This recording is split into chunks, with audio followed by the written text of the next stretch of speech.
Thank you, Madam Toastmaster, fellow Toastmasters, and guests. Alex, I just love your talks. And for a new guy in the block, you really have dug in.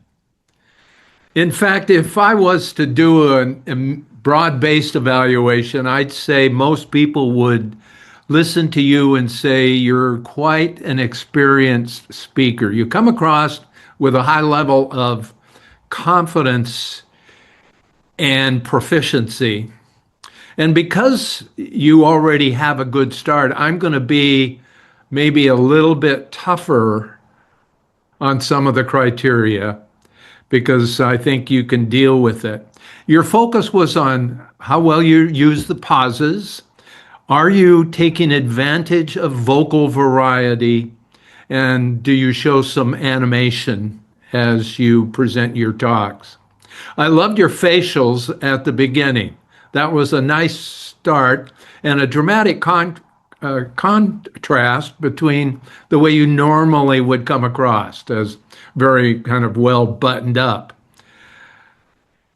You definitely use pauses. You are a very heavy pause user, but there's a downside to that I'll get to in a moment.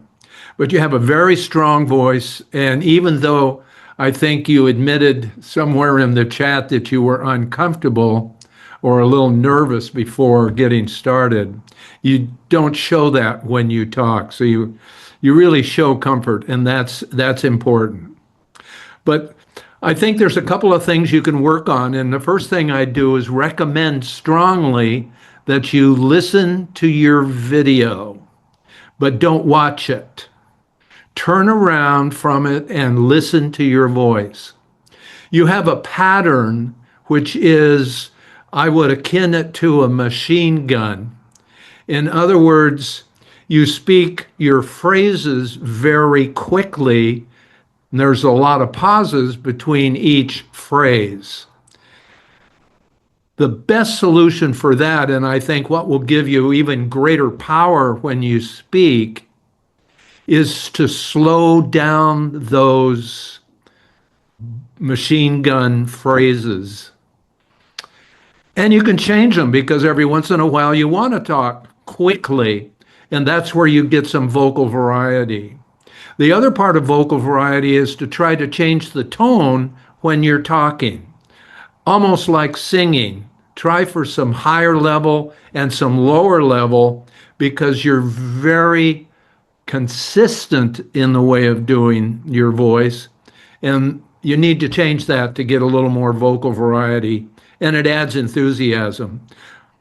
So those are little things I think you can fine-tune yourself, and you'll move yourself even higher in the echelon of speaking scores, because I think you're already strong.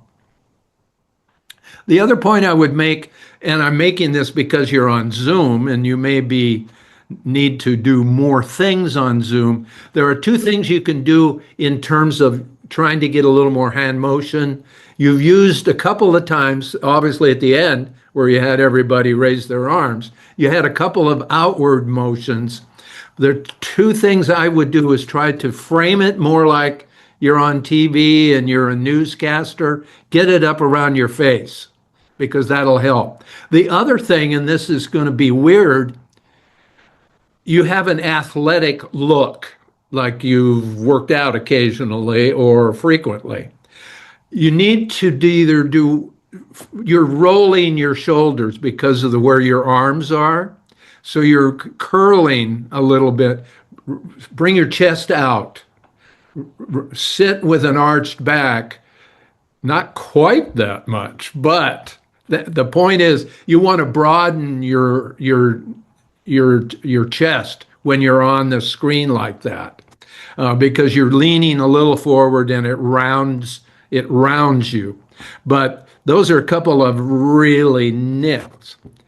Your eye contact on this Zoom, you're right on. Strong, piercing eye contact, which is great, particularly because your content of your talk continued your very thoughtful talk from the previous talk that you made about your family and the situation you found yourself and your motivation to try to put that into writing and what you feel is your mission to do that. It's a very thoughtful content, well presented, carried through with eyes.